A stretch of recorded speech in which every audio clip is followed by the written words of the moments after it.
faster, louder, relentless. Each sound merged with the hiss of burning embers until Samuel's voice rose again, soft, faint, but unmistakable. He wasn't your father. The world shattered. The air thickened. The flames flared, then died, leaving only gray smoke and the suffocating smell of char. Clara sank to her knees, clutching her head, whispering, "No, no, that's not true." Outside, the crunch of tires on gravel. A car door opened. Then Rachel's voice, trembling, afraid. "Mom?" Clara turned. Through the haze and light, mother and daughter faced each other, one who had just lost, one who was about to remember. Between them hung the fragile silence of revelation, like a cracked mirror, reflecting the same face twice, across 2 generations, bound by the same wound. "Mom?" Rachel's voice cracked through the haze, thin and trembling. Clara turned, her eyes stung by tears and smoke. They stared at each other across the ruins, 2 silhouettes divided by ash and years, neither daring to cross the space between. Wind whistled through the broken roof, stirring up the dust of memory, tiny black fragments swirling like restless ghosts. "You shouldn't be here," Clara rasped, her voice brittle with exhaustion. "And you should?" Rachel shot back, her eyes red, wet. "What are you doing here, Mom? Running from it or finally trying to find what you've been hiding from me?" Clara lowered her gaze. On the floor, the half-burned cassette lay silent. A faint wisp of smoke rose from the melted plastic, carrying that same old scent, burnt tea and grief. Rachel stepped closer. "Mom, what is that?" Clara reached out, her fingers gray with ash. "Don't touch it, Rachel. It's still hot." "It's fine." Rachel knelt, brushing away the soot. The label was scorched, the single letter barely legible. J. Her eyes widened. "Jacobs." The name cut through the air like a blade. Clara's body went rigid. "You remember him?" Rachel hesitated, her expression distant. "I don't remember, but I've seen him in dreams. A man in black, leaning down, whispering something I can't hear. The smell of smoke, a light, and someone crying you." Clara gripped the edge of the charred table for balance. "Rachel, you don't need to remember." But Rachel shook her head, tears spilling freely now. "No, Mom, I have to. I need to know who died that night." She set the tape into the old recorder on the floor. The reels turned, screeching faintly through static. Samuel's voice emerged, warped, breaking through layers of burn and time. "He wasn't your father. Jacobs. He tried to take you. I stopped him." Clara closed her eyes, hands pressed to her ears. "Samuel, stop." But the voice pushed on, fading into smoke and rain. She pulled the trigger. "Not me. Tell her." Snap. The tape broke. Silence. Rachel stared at her mother. "Mom?" Clara couldn't speak. The house seemed to tilt, walls breathing, the smoke thickening, and then a flash inside Rachel's mind. Not a dream, a memory. A little girl, 7 years old, hiding behind the kitchen door.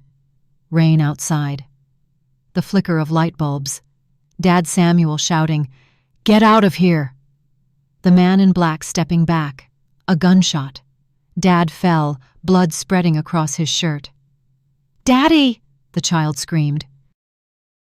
But when she looked closer, the one holding the gun wasn't Jacobs. It was her mother. Clara stood frozen, hands shaking, face streaked with tears. "Clara, what did you—" Samuel gasped and fell. The smell of burnt tea flooded the room. Smoke, rain, screaming, all folding together into darkness. Rachel's body jolted as the memory crashed over her.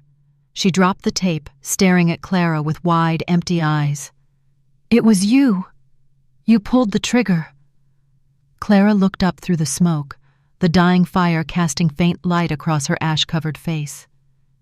She didn't deny it. She only nodded, her voice breaking. "He tried to take you. Samuel. He was pulling the gun away. I didn't mean to. I just wanted to protect you." Rachel shook her head, tears mixing with soot. "You made me believe he killed himself. You made me hate him." Clara stepped forward, her voice rough, pleading. "I didn't want you to live with that fear, Rachel. I didn't want you to grow up carrying my guilt." Rachel looked around the burned kitchen, a place where the past and the present now overlapped completely. Her voice trembled. "Don't you see? Because you hid it. I never knew who I was." Silence settled. The last flame in the corner flickered out, leaving only a dull orange glow that softened both their faces. For the first time, they looked at each other not as mother and daughter, but as mirrors, one reflecting the future, the other the past. Between them, the silver watch lay on the floor, its glass cracked, the second hand trembling back to life. Tick, tick, tick. Clara placed a trembling hand on Rachel's shoulder, her voice barely a whisper. "Rachel, now you remember. But if you can, forgive me. I don't want time to stop at that night anymore." Rachel didn't answer. She only stared at the watch, watching each slow, deliberate tick. Then, quietly, she said, "Time didn't stop, Mom. We did." The rain had stopped. The first threads of light pierced through the gray clouds, thin, cold, and distant.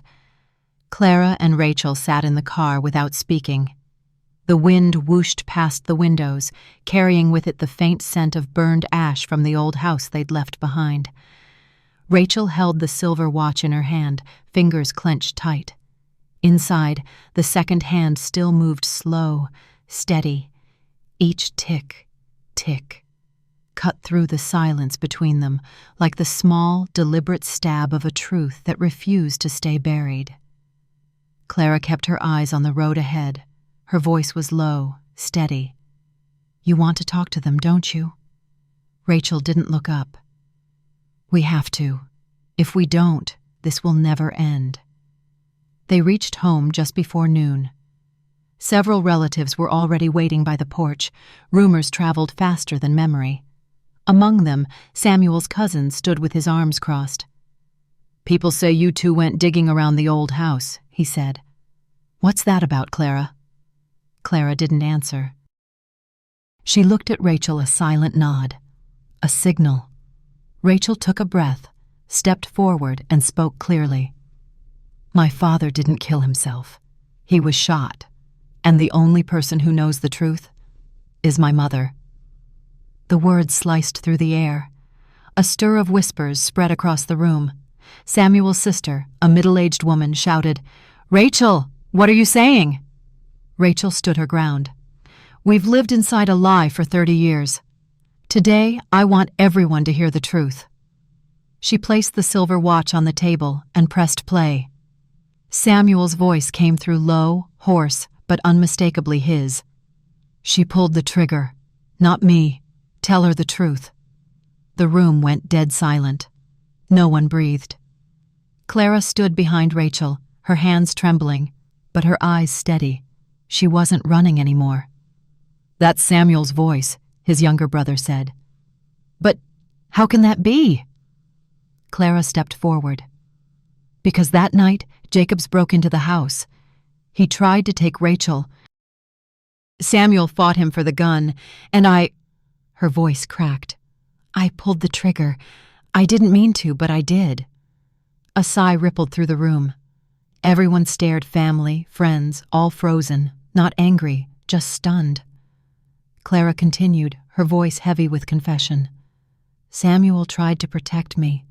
He took the blame so I wouldn't go to prison. That night he disappeared. I thought he'd died. But now I understand he only wanted to hide the truth, so Rachel could grow up untouched by shame."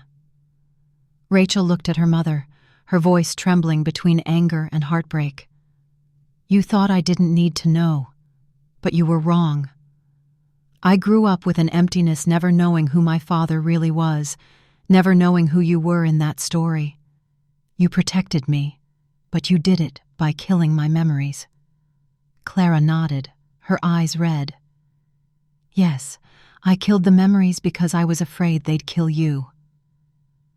From the back of the room, Samuel's cousin spoke up, his tone wary. "But what about Jacobs?" "The police said they never found his body." Clara gave a faint, sad smile. "Maybe Samuel buried him. Or maybe I did." Murmurs rippled again. No one knew what was real anymore. Rachel took her mother's hand, squeezing tight. "I don't care who buried who. I just want to know why Dad left those tapes." Clara exhaled, voice trembling but calm. "Maybe. So we'd have to face it, not him ourselves." Silence fell once more.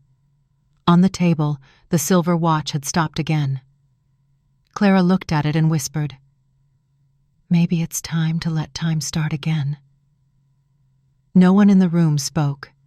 The air felt heavy, thick enough to choke on, as if every person there was trying to swallow a lump of cold ash lodged in their throat. On the table, the cassette player sat open, its reels turning lazily. Then, without warning, the red Ressi light flickered once and stopped. "Did anyone touch it?" Rachel asked, her voice trembling. No one answered.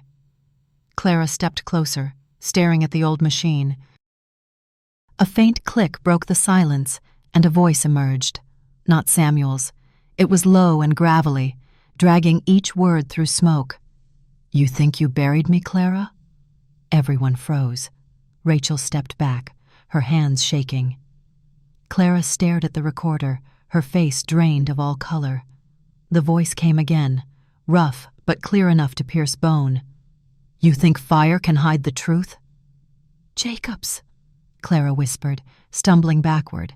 She collapsed into a chair, clutching her head. No, that's impossible. He's dead." But the tape kept playing. "You killed the wrong man, Clara. He tried to protect you. I tried to save the child." "Turn it off," Rachel cried. But Clara didn't move. Jacobs's voice grew louder now, closer. So close it no longer sounded like it came from the machine, but from the room itself. "You want to know who she really is?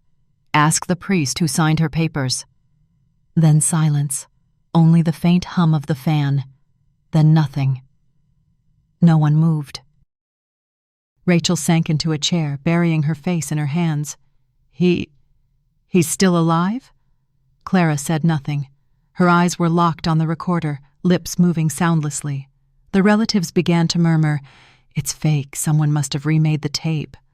"No, that voice, it's too real." The police never found Jacobs's body, remember? The room fell into confusion. Only Clara and Rachel remained still.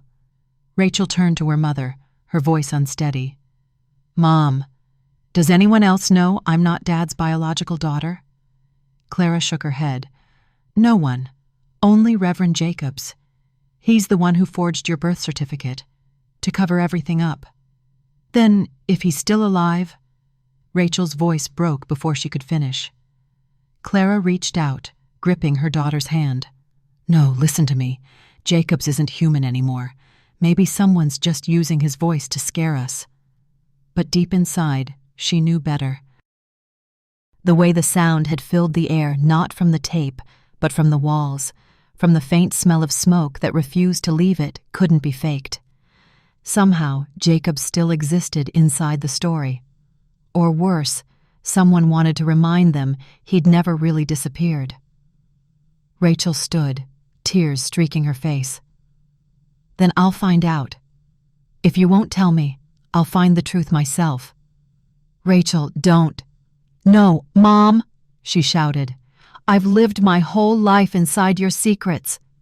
Now it's my turn to uncover them." She turned and ran for the door. It slammed shut behind her, the echo long and hollow. Clara stood motionless. The late afternoon light washed across her face, revealing every line, every fleck of ash. On the table, the silver watch began to tick again. Tick, tick, tick. She heard voices in her mind. Samuel's, fading like an echo in water, and beneath it, Jacobs's, cold and relentless. Don't let her go. Let her remember. Clara rose slowly. Her eyes had changed fearful, but clear. She knew now, the real confrontation had only just begun. That evening, the relatives left one by one in silence.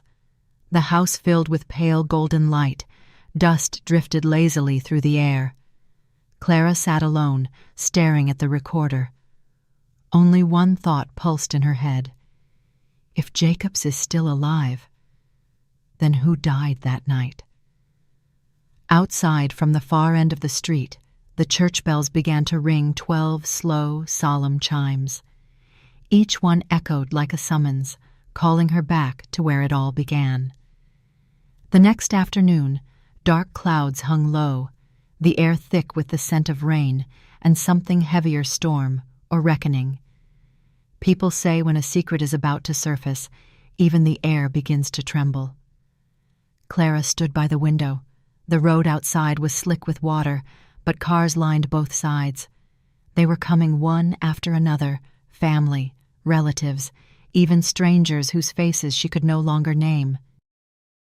They filled the old wooden dining room, gathering around the table beneath the flicker of a weak yellow bulb. The silence pressed on them, dense and expectant like a courtroom waiting for a verdict. On the table lay the cassette player, motionless. Beside it, a new tape Rachel had brought home that morning. Tape 5. S. No one knew where it came from. Rachel had said only one thing when she handed it to her mother. It was in the mailbox this morning. The sender's name is Samuel H. Clara turned to her daughter. For a long, suspended second, their eyes met, neither daring to breathe. Then Rachel reached out and pressed play. The tape hissed. Static first, then Samuel's voice emerged low, weary but unmistakable.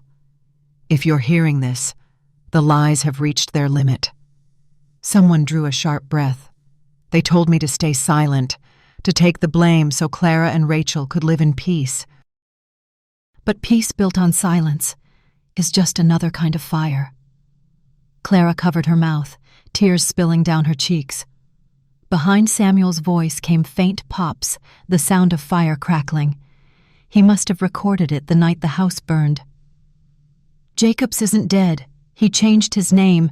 He became Reverend Alan Jones, the man who baptized Rachel. Rachel jerked upright, hand trembling. Reverend Jones? She whispered. He's still alive. He's been preaching here for years. Gasps filled the room. Someone half rose from their chair, but Clara's raised hand stopped them. Samuel's voice returned fainter now, yet painfully clear. He took something that wasn't his, not just the child, but her name. Clara tried to protect Rachel, and I tried to protect Clara. In the end, truth burned us all. The tape clicked off. Silence descended like a curtain. No one moved. No one breathed. A man at the table finally spoke. So, Rachel is Jacob's child? Clara nodded slowly, her eyes fixed on the table. Yes, but Samuel never saw her as sin. He loved her. He loved her more than blood itself. Rachel stood frozen, her face pale. Her throat worked before sound could come. And you, Mom? You knew all this time? Not new, Rachel, Clara said softly, her tone eerily calm. Remembered. I spent years trying to forget, but the tapes, the watch, the smell of burnt tea, they were all reminders, pulling me back. Thunder rolled outside. The light flickered. Someone crossed themselves and whispered a prayer. No one could tell if this was revelation or confession. Clara turned to the others. Samuel didn't kill himself. He disappeared, let everyone believe he was dead, because he feared Reverend Jacobs would return for Rachel. He promised he'd only come back when she was safe. Rachel's tears came freely now. "But he's still alive," she said. Clara nodded. "And that's why he sent the tape." Then, without warning, Samuel's voice returned, the machine switching on by itself, the sound ghostly, broken. "If you ever hear this, it means he's close again. Protect her, Clara. Protect her. From me." The room froze. Rachel clutched her chest, breath stuttering. "Mom, what does that mean? Protect her from me?" Clara didn't answer. Her eyes darkened. She turned slowly toward the window where lightning split the sky. Outside, through the rain-streaked glass, a figure stood in the middle of the street, tall, thin, a black raincoat gleaming under the stormlight. On the table, the silver watch began to tick again, fast, frantic, tick, tick, tick. And in that rising rhythm, no one noticed when the lights went out. Darkness swallowed the room whole. Only the wind's howl through the cracks, the rain hammering the roof, and a sound small, thin, like a breath drawn deep and cold. "Mom!" Rachel screamed. Clara reached out into the dark and touched nothing but air. The light snapped on. The cassette player was gone. In its place, a long smear of dark water stretched across the table as if something wet had just been set down, then taken away. Everyone rose at once, stumbling backward, their faces pale. "Where's the tape? Did someone leave the room?" Voices clashed, a rising swarm of panic. Clara stood still in the middle, scanning the space. The window was open, the curtain whipping wildly in the wind. Outside, a figure stood in the rain, a tall man in a soaked black coat, collar raised, face shadowed beneath the brim of a hat. "Rachel, don't!" But Rachel was already running. She shoved the door open and vanished into the storm. Clara followed, the shouts behind her swallowed by thunder. Rain covered the front yard like glass. Lightning tore the sky. Rachel stopped in the middle of the street, rain pouring down her shoulders, her hair plastered to her face. "Who are you?" she shouted. The man's reply came deep and ragged, words dragging like wet ashes. "You know who I am, Rachel." "Jacobs?" Her voice trembled. The man lifted his head. Lightning flashed again, his face creased, eyes pale blue and hollow, a twisted smile spreading across his lips. "No, my girl, there's no Jacobs anymore. I'm just the keeper of the truth." Clara burst through the doorway, feet slipping on the slick tiles. "Rachel, get away from him!" The man gave a low, amused laugh. 30 years, Clara, and you haven't changed." "He's dead," Clara rasped, shaking. "I saw your blood." He tilted his head. "Yes, my blood, but not enough to kill me. Samuel thought he was saving you, but really, he's the one who made me live forever." Rachel stepped back. "He's lying," Clara said, voice quivering but steady. "No." Jacobs's voice rolled through the rain, heavy as stone. "Samuel and I made a covenant. He recorded his memories to save his soul. And I kept the truth he couldn't bear to speak." Thunder cracked. A white flash tore the sky, and when it faded, Jacobs was gone. Only rain remained. Wind tangled Rachel's hair, and the faint, acrid scent of burnt tea drifted through the air. Clara fell to her knees, pulling her daughter close, both trembling, both soaked. And then a voice, not Jacobs's, softer, warmer. It moved through the rain like breath between them. "Clara!" Clara's head snapped up, eyes wide. "Samuel? Don't chase him. He's only the shadow of what we buried. Protect her. That's all that matters." Rachel looked around, tears mingling with the rain. "Mom, did you hear that?" Clara nodded, whispering, "Your father's still here." They sat in the storm, unmoving, holding on to each other, From far away, church bells began to toll 12 slow strikes, each one longer than the last. Lightning split the sky once more, illuminating their silhouettes, 2 figures clinging together in the rain, and the silver watch in Clara's hand ticking again, its second hand spinning backward. Tick, tick, tick. Each backward beat seemed to erase a sliver of the night's darkness. But when they finally looked up, the place where Jacobs had stood was empty except for a single footprint pressed into the mud, pointing toward the church of Reverend Allen Jones. Dawn broke, but the sky stayed the color of ash. The last drops of night clung to the car windows, catching what little light there was. Clara drove in silence. Rachel sat beside her, hands clasped tight. Between them on the dashboard lay the silver watch, its second hand still spinning backward, relentless. Neither spoke.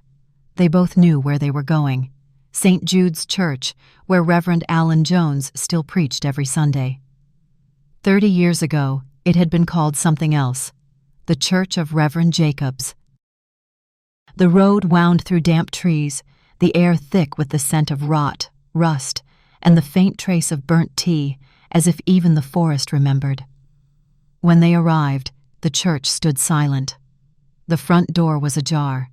Inside, candlelight flickered, reflecting off fractured stained glass. From somewhere far off came the faint tolling of a bell 12 times, always 12. Rachel stepped forward first, voice barely above a whisper. "Mom, are you sure he's here?" Clara didn't answer.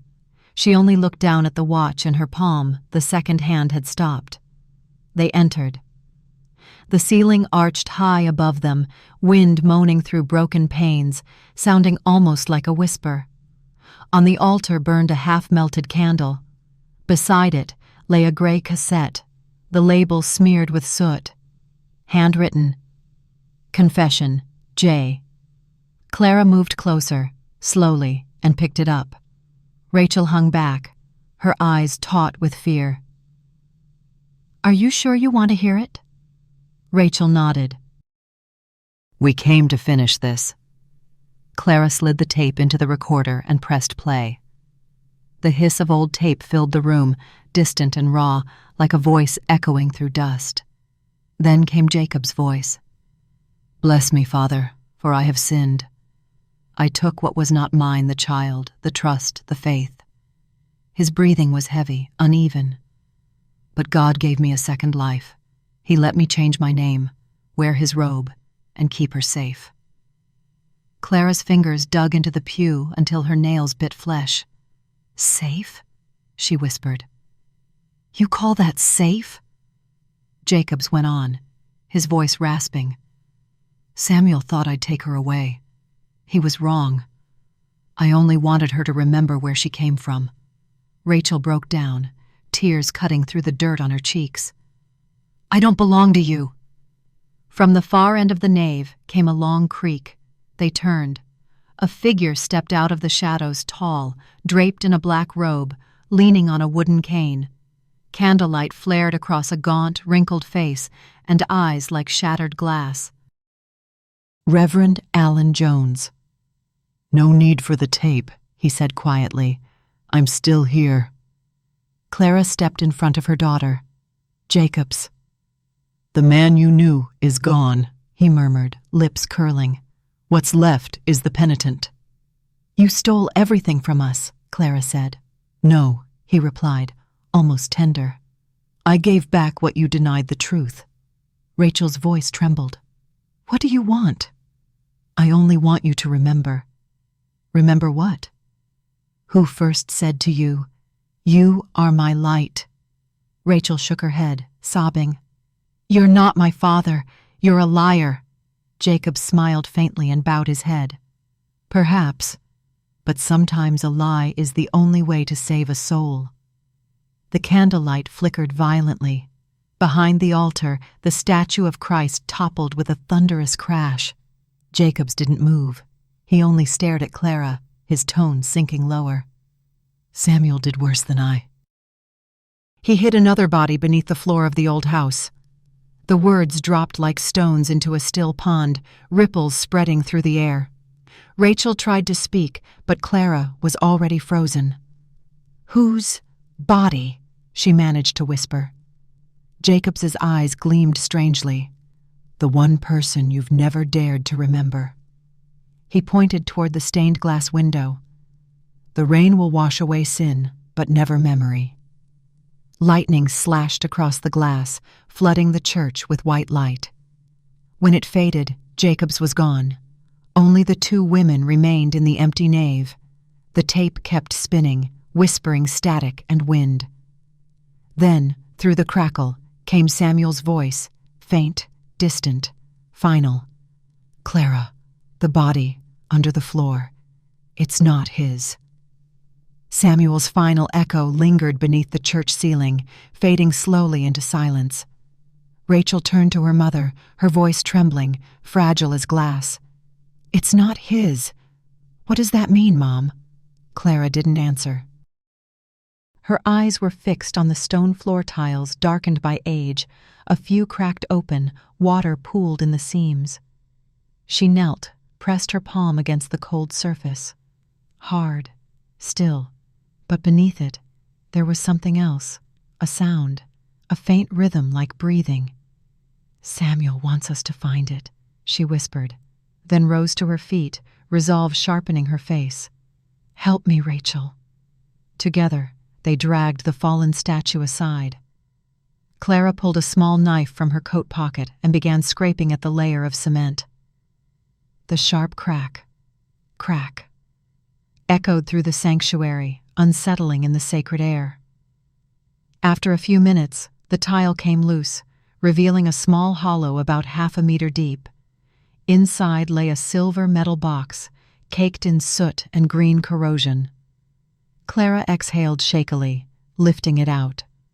The box was heavy, like 30 years of silence. Its lock was rusted, but when she touched it, it clicked open on its own. Not bones, not ashes. Just two things, a small fabric-bound journal and a photograph, yellowed with time. Rachel picked up the photo. It showed Samuel standing beside a young woman, long hair, sorrowful eyes, cradling an infant wrapped in a blanket. On the back, in Samuel's handwriting, "For Clara, so she'll know." Clara collapsed onto a pew, tears spilling freely. "That's not me," she murmured. "That woman, she's your real mother, Rachel." Rachel froze. "But I thought—" "Samuel never lied," Clara interrupted, her voice shaking.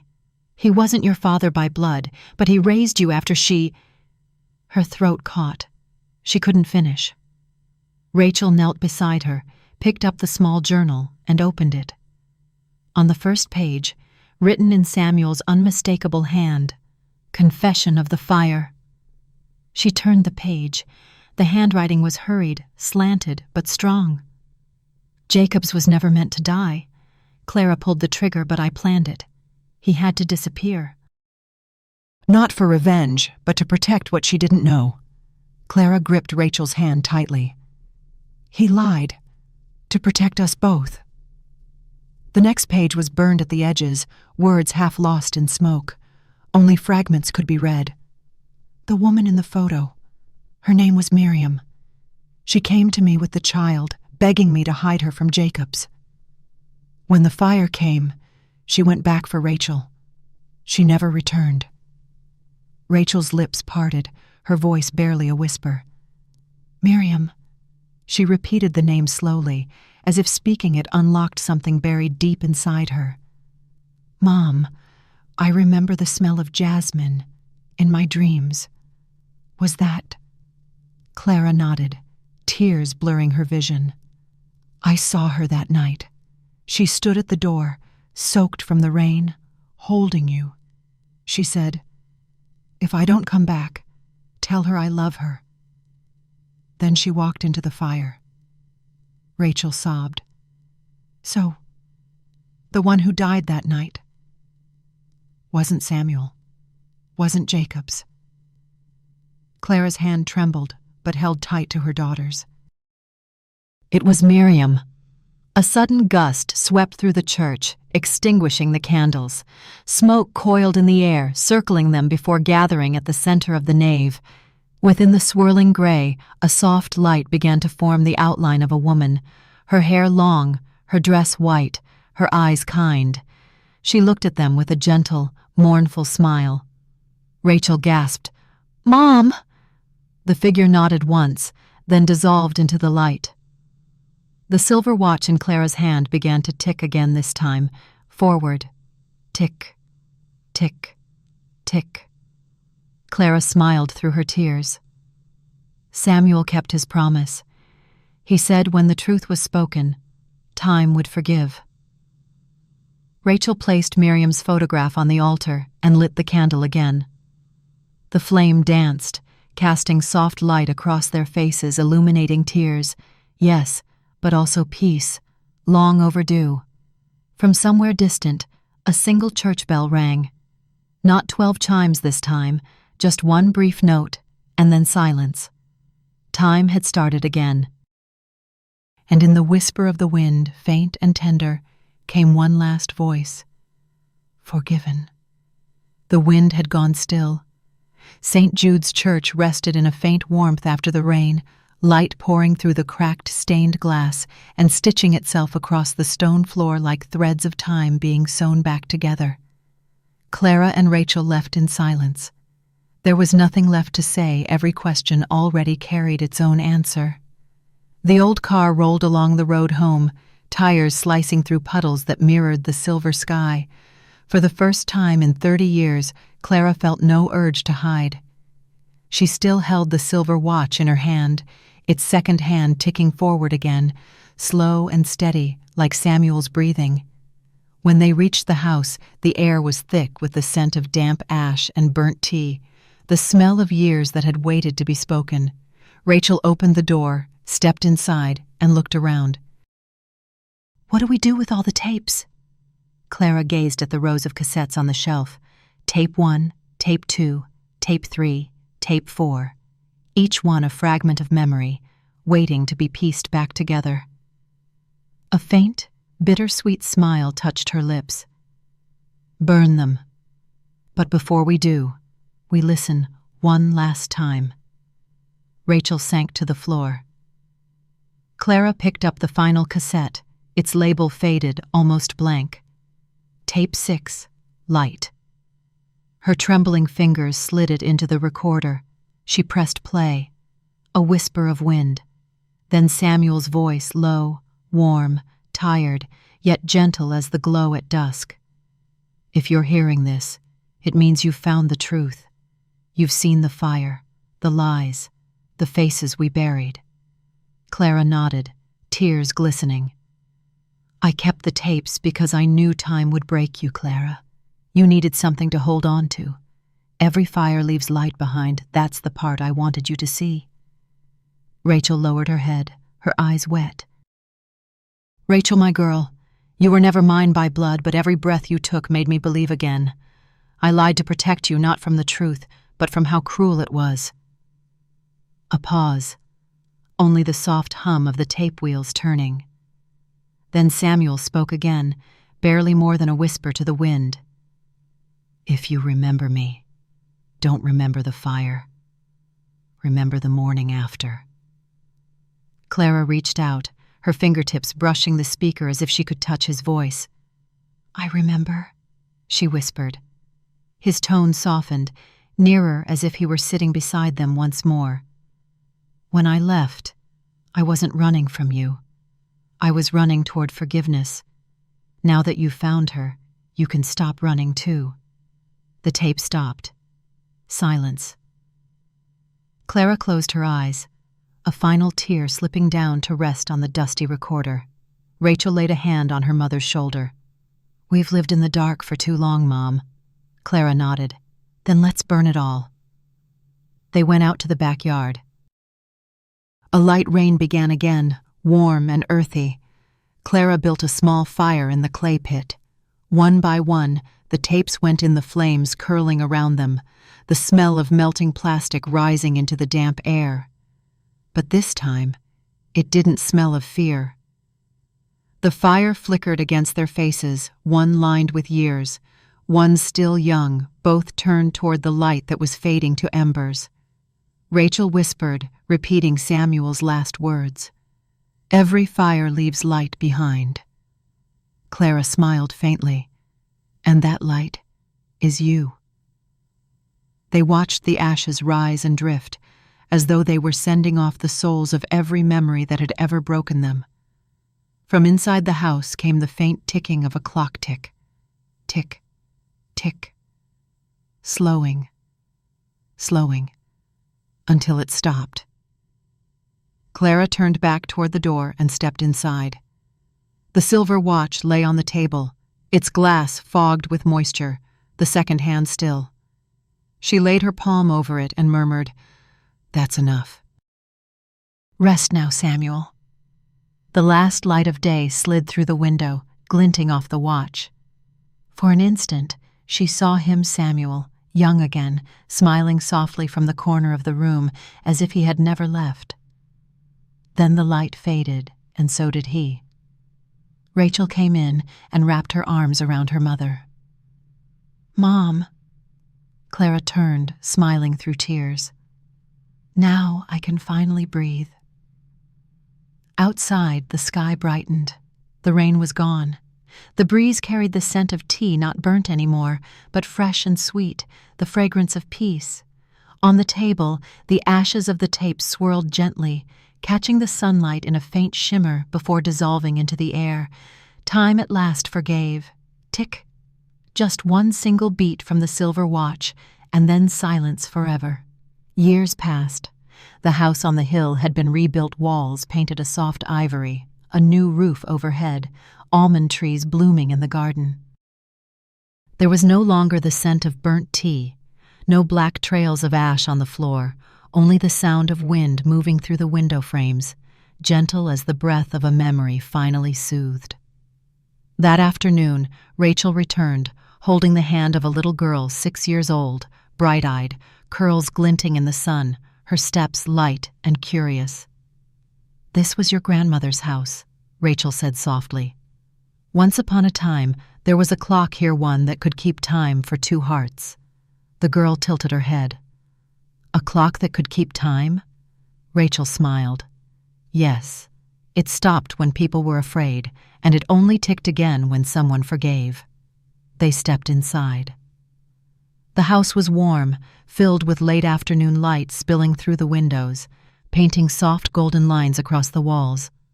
Everything felt peaceful, except for one old object resting quietly on the wooden shelf. The silver watch. Its glass was dim with dust, the second hand frozen still. Rachel walked closer and gently wiped the glass clean with her sleeve. Her reflection appeared beside her daughter's 2 faces, 2 generations, 1 bloodline stitched together by memory.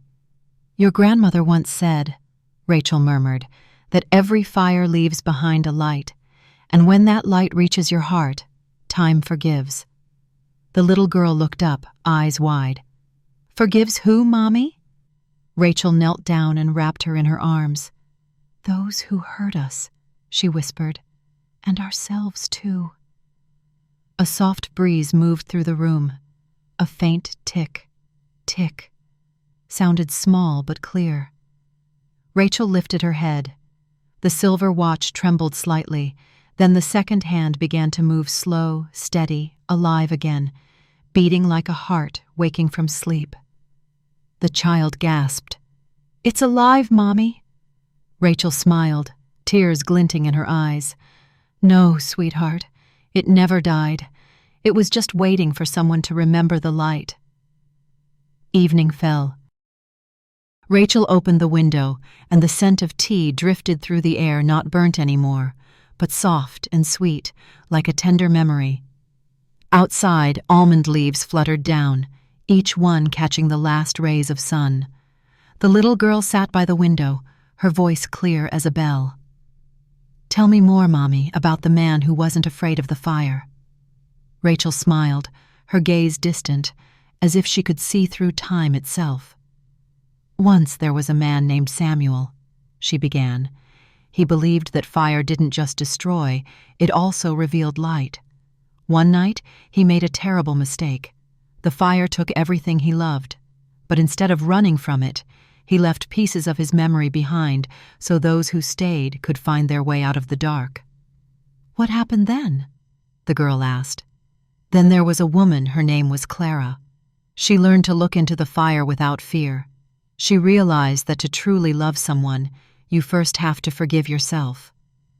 The child rested her head on her mother's shoulder. "And did they ever see each other again?" Rachel looked out at the sky, turning amber and rose. "Yes," she said softly, "in a place where there's no fire, only light." Night settled. The house was quiet, except for the steady ticking of the clock. Rachel tucked her daughter into bed and stepped out onto the porch. The air was cool, the moon low, its silver glow reflecting off the face of the watch. She touched it gently and whispered, "I remember now, Dad, and I promise I'll keep the light alive." In that moment, a breeze swept through, brushing her hair like a familiar hand. From far away, the church bell rang not 12 solemn chimes, just one clear, bright note, like a farewell. Rachel smiled. The watch kept ticking, each beat shimmering faintly in the moonlight, and in its reflection, she saw the outline of a man standing by the door, kind eyes, a faint smile on his lips. "Every fire leaves light behind," he said. Rachel whispered back, "And we're still walking in it." The wind stirred, the candle on the table flickered, then went out. Not extinguished, just resting. The clock ticked once more, a final soft note, and fell silent. Time at last no longer needed to forgive. It only needed to live.